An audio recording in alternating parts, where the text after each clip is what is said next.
Last year, Polk County, Florida was named the fastest growing county in the United States with the most new home construction. However, the wind code for Polk County is 110 miles per hour. In just 24 hours, we're going to be facing a hurricane with winds of upwards of 125 miles per hour sustained. To be direct, much of the fastest growing areas in Florida, particularly in the state's central region, which has been the core of Florida's growth lately, are areas that the building codes cannot stand the hurricane that is heading our way currently. We're going to have to just preliminarily rush through all these statistics for you guys. There isn't enough time for me to prepare a very detailed video for today, simply because the hurricane strikes tomorrow and there's 1,000 things that I need to do. But I'm going to preliminarily give you guys an idea of exactly what these building codes are, what those building codes entitle, and what we can actually expect from this hurricane, making a lot of these areas in Central Florida people flock to inadequate for the hurricane we're facing. And we're talking about new construction here. We're not talking about older structures. It looks like most of these areas can't even withstand hurricane strengths of over 90 miles per hour because that was the previous building code. I can't really put you guys through an engineering school in today's video, so just bear with me. For example, Polk County's building code is for 110 miles per hour. Polk City, which sits within Polk County, their building code is for 115 miles per hour. So it's not the entirety of Polk County that has this building code, but it's a general idea. There wouldn't be enough time on today's video to get more into detail. I can already see somebody in the comments section saying, I bought a house in Polk County and it's built to 130 miles per hour because I'm next to a grass field. We don't have enough time to get into every single detail. These are generalizations based off of the most primitive laws that exist for these counties. Are there exceptions where areas have higher wind zones? Absolutely. This isn't a uniform thing for the whole county. It's just a general idea of how things are being built in these counties. So let's start with the basics. Hurricane Andrew hits Miami, Florida. Then they started what's known as the Miami-Dade Code. This code today stands at around 200 miles per hour for coastal communities, divided into Class C or Class D engineering. Now again, we don't have enough time on today's video for me to explain the difference between a Class C and a Class D. These structures can be adjacent to each other but have different site conditions that make it vary. And besides, me sounding sophisticated means you're not going to understand today's video. So basically, I am going to crush all these ideas together so that they're understandable to the audience. So if you're a professional contractor, don't get in the comment section saying the 50 things that I said that weren't right or that couldn't be right. But generally in the southern part of the state, Miami, Naples, the Florida Keys, areas that are constantly getting hit by hurricanes, they're expected to build things along the coast to about 200 miles per hour. If you're a little further inland, you could be Class C engineering, which is about 170 miles per hour. So what are the differences between 170 miles an hour and let's say 200 miles per hour? Well, there's a few differences. For example, let's pretend we're building a wall on the side of a garage that's attached to a house. Instead of having 2 studs on the corner, you may be required to have 4. This is called double studding. You may also be required to have hurricane straps. Now, hurricane straps are little pieces of metal that connect every single strut to the beam on top of it. Now, wind zones and flood zones sometimes overlap. And for example, an area that's Class D engineering, like let's say a barrier island in Naples, for example, or Fort Myers Beach, they would most likely also have flood requirements. That means that they're going to have these things called hydrostatic flood vents. Now, a hydrostatic flood vent is basically a vent that lets water flow through a structure so that the pressure of water blowing through a structure doesn't make the building collapse. Generally, on structures that require hydrostatic flood vents, for every square foot inside the building, you have to have 1 square inch of hydrostatic flood vents. And these, again, are just one of the elements that go into higher rating engineerings. In some cases, it could be hydrostatic flood vents for elevation. Other times, the elevation usually plays a role with the wind zone. So many times when you have higher wind zone regulations, you also have higher flood ratings. So in the case of a building going along the coast in South Florida, you're going to be expected to build it up to 200 miles per hour. If it's a little further inland, some of those regulations go away, whatever they may be. It could be, again, it could be anything from metal hurricane straps that go between the studs and behind the studs as well. All these regulations go away, and you have a building that can withstand 170 miles per hour, but not quite the 200 along the coast. The problem is that most of the growth in Florida now isn't in Naples or Miami along the southern coast of the state. Now you have a problem where a lot of the growth is happening in central Florida. And the further north you go, the more the degrading of the wind speed requirements.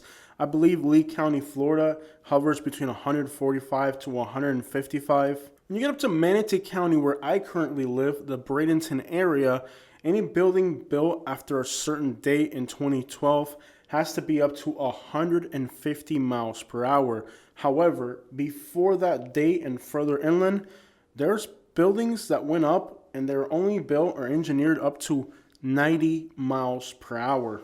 Now, this isn't a number somebody randomly pulled out of a hat. After touring hurricane damage, you can clearly see the distinction between a building that was built for 110 miles an hour, like those we saw in Northport, for example, those in Naples that are built to 150 miles an hour, and new construction that's built up to 200 miles an hour. There's a clear visual distinction when you look at a building and you determine what the wind zone was. So wind zone and flood zone requirements isn't some understandable gibberish. This is real life numbers. If you go and you tour the aftermath of a hurricane, you can clearly see the difference between one house that's built up to the code and one house that isn't. A perfect example being Marco Island, Florida, which despite being constantly hit by hurricanes, seems to never look like it's been hit by hurricanes because everything there is built to 200 mile per hour regulations. Fort Myers Beach had this D-class engineering. Unfortunately, it's a combination with a 15-foot storm surge that just wasn't possible.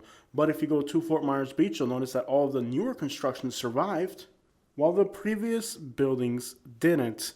But back to our point, Manatee County, Florida stands at 150 miles per hour. Anything prior to that of 2012 had to meet the previous standard of only 130 miles per hour. So if you bought a house built in the early 2000s, chances are it's not up to this hurricane.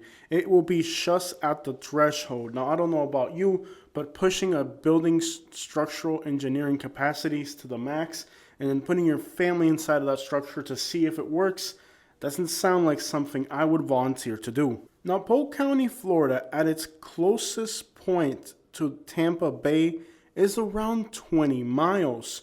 In 20 miles, a hurricane can lose substantial amount of wind force, but not all of it. So imagine now, with most of Polk County's building code being at just 110 miles per hour, and the hurricane being 125 miles per hour, we can assume that the vast majority of these brand new structures are barely engineered to withstand these types of wind. And that is the new construction.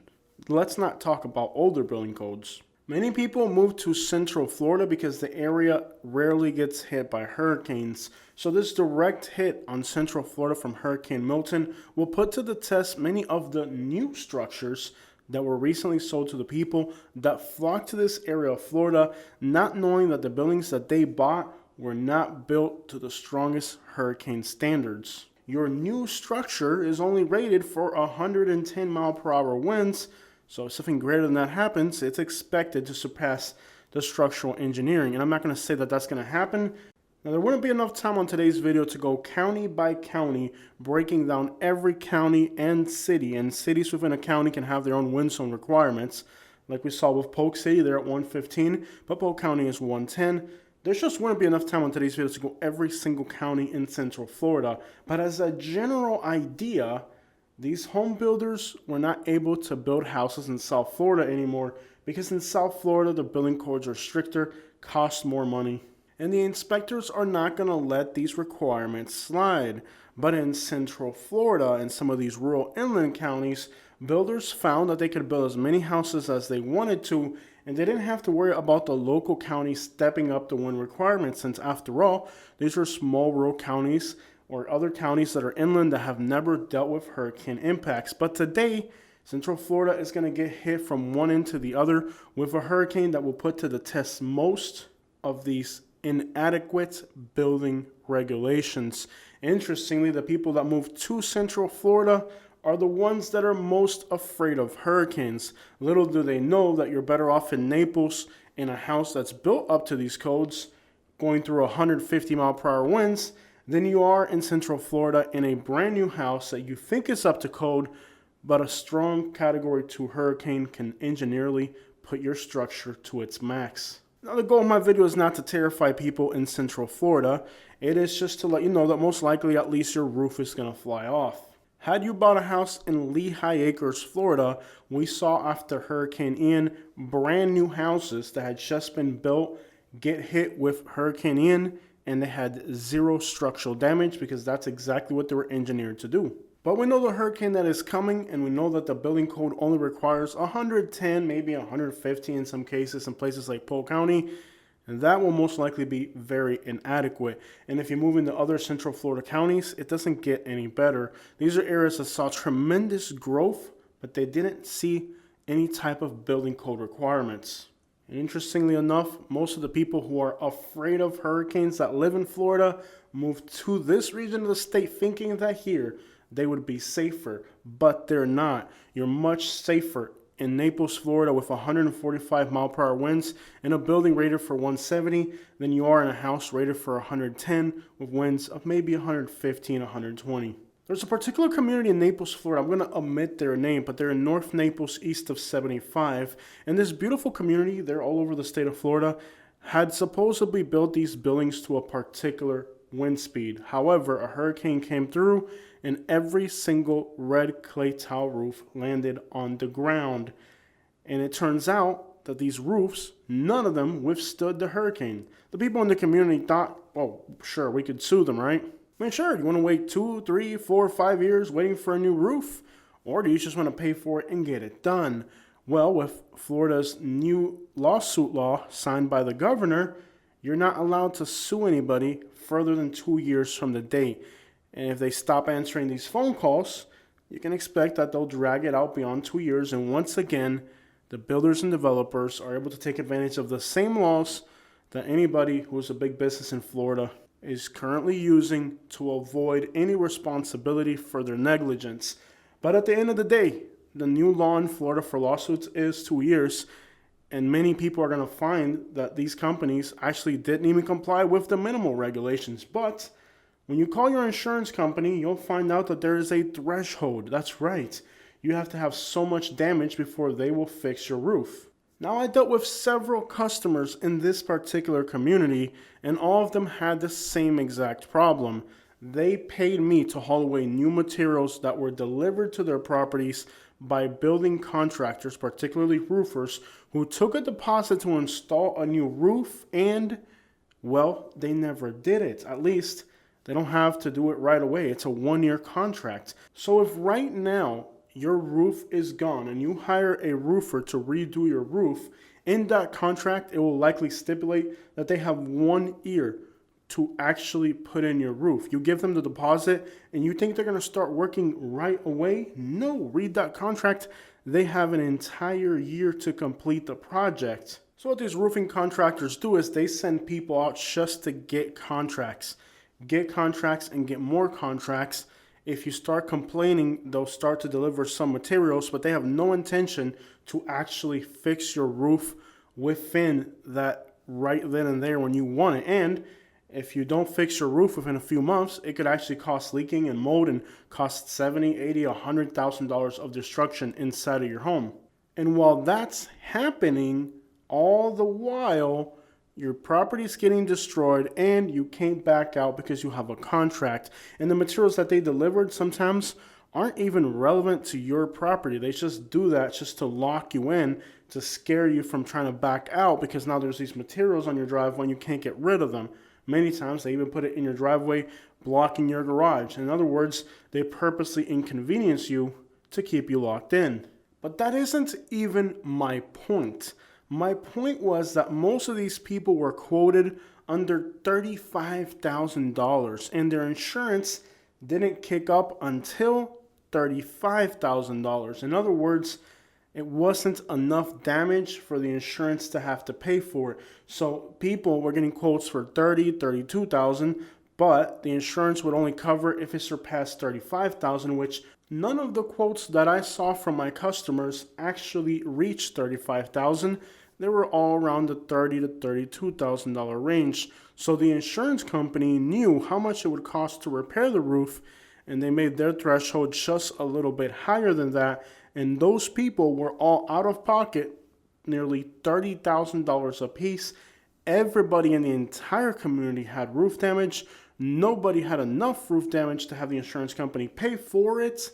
And on top of that, when they did pay somebody out of pocket to fix the roof, there were contractors who ran off with the deposit, knowing that they had 1 year to complete the project, and many of those people were not even real contractors. So in other words, they all got screwed by the insurance companies, then they got screwed by the contractors, and most of all, they were first screwed by the builder who built houses that on paper were supposed to be up to a certain wind zone, but they never actually reached it. It took years for that scheme to be unfolded, and by then they had changed their name. They were somebody else. It wasn't their responsibility anymore. And this is exactly what many people are going to find now in Central Florida. It's this endless runaround after the deal. It'll be too late by then. Many of them are going to end up in foreclosure. Many of them are going to end up having to pay out of pocket. Now, I hope these scenarios don't play out the way I'm telling you, but from my experience in Florida, this is usually how it goes down.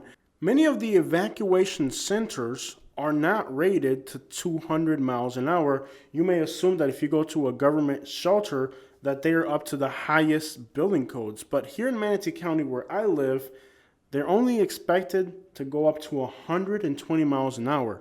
So we're going to get a direct hit from the storm. We can easily expect winds of 130 miles per hour sustained with the current forecast. Even the evacuation centers in Manatee County are only expected to be rated to 120 miles per hour.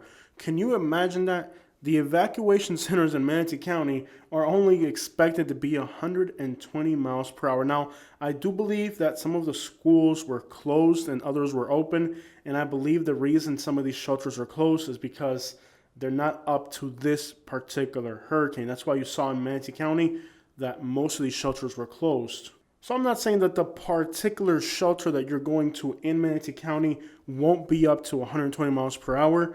I believe that those are the ones that are closed. If you pay attention, the older schools are closed and the newer ones are open. That would somewhat suggest the notion that the county is aware that these schools are not up to the current wind regulations or able to handle this current storm. So, of course, they're not going to put people in these buildings. That's what I'm assuming. As I recently said in a previous video, there are thousands of homeless people in Florida who will not go to hurricane shelters.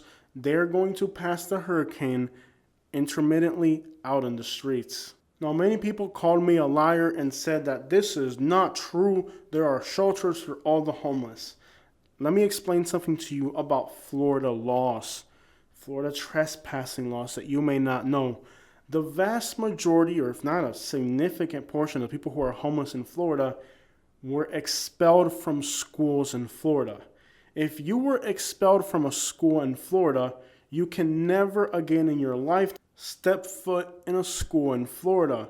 Even if you're an emergency contact or you're a parent of a student, I don't know what happens at that point, but if you've been expelled from a school in Florida, it is assumed that if you have any type of law enforcement encounter, you could be arrested for trespassing. It doesn't mean that you're obligated to be trespassing just because you're in these areas, but if you are in those areas and somebody wanted to trespass you, they could. So it doesn't mean you're automatically trespassing because you're there, like the case of a parent picking up their children, but in the case of a homeless person going to a shelter, they could be trespassed from there. If they went to schools in Florida and they were expelled from schools in Florida, which is a common scenario for people who are homeless, they can easily have that problem. The same thing goes for somebody who was homeless. I don't know if you guys know this.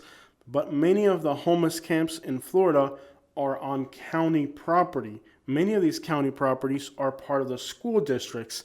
The reason the homeless people build their homeless camps on these lots is because it revolves around the notion that this is actually public land and they can, in theory, somewhat be there. But once they're trespassed from there, it can be the same entity or county or school district where these homeless shelters are. So when the homeless people tell you, I cannot go to a homeless shelter because I will be arrested, no, they're not lying about that. That's exactly what will happen to them. So that's not the case for every single homeless person in Florida, but maybe 10% of the homeless people in Florida, especially the young ones, if they were to go to a homeless shelter, chances are they've already been trespassed by that entity and they can get arrested. So no, there are homeless people in Florida that cannot go to these homeless shelters. They're not lying. It's not the case for every homeless person, but it is the case for many. But even if you are housed, your brand new house that you bought may not be able to withstand the storm that is coming. And you may find yourself in one of these scenarios, and pretty soon you could be homeless too because you bought a new house. You thought that you wouldn't be on the streets. Well, think again. And remember that after October 1st in the state of Florida, anybody camping out in public is an arrestable offense. And to the people that are saying that I'm lying or I'm spreading misinformation because anybody can camp on their own property, no, you cannot. In the state of Florida, all dwellings have to be with a certificate of occupation. Your car, your camper, your shed, your tent in the front or backyard does not have a certificate of occupation. It is an arrestable offense. Welcome to the state of Florida, where even the people who think they're housed are never too far from homelessness. Like I tell people on my channel, you don't even know how close you are to being homeless until it happens to you. Hurricanes are a major cause of homelessness in the United States, according to FEMA, and nowhere in the United States sees more hurricanes than the state of Florida. And nowhere else in the United States is builder and development corruption as prevalent as it is in the state of Florida, as well as insurance fraud, not just from the homeowners, but also from the companies themselves. Many people believe that hurricanes lower real estate prices. In what world? Hurricanes do not lower real estate prices. Hurricanes means you have less supply and more demand. That does not equate to lower real estate prices. And many of the rich people who have their homes destroyed along the coast are going to buy or rent anything they can in the meantime. That doesn't exist. The people who say, well, at least now prices will go down, in what world? What's the old saying about opinions? Everybody has one, right? Well, you can have your opinion, but these are facts. That's the situation right now in the state of Florida. Many people are about to find out that their new constructions that they bought in good old Central Florida weren't even built to withstand a normal hurricane.